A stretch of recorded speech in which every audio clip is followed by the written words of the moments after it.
పౌరుష బలం తత్వంలో స్పందనల నిర్వికారుడు.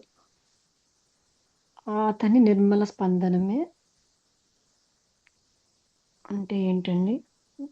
నిర్మల స్పందనయే. ఉమ్. స్పందించినా స్పందించకపోయినా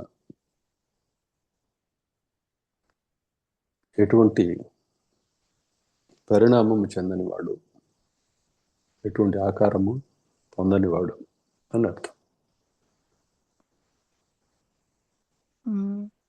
స్పందానికి తిరిగి స్పందించిన స్పందించకపోయినా, తాను స్వయంగా స్పందించినా స్పందించకపోయినా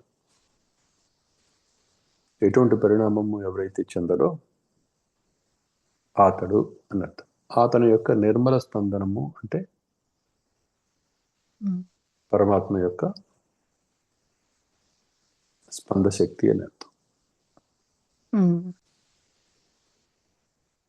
జగత్ ప్రభువుకు విష్ణు అందులోనే అండి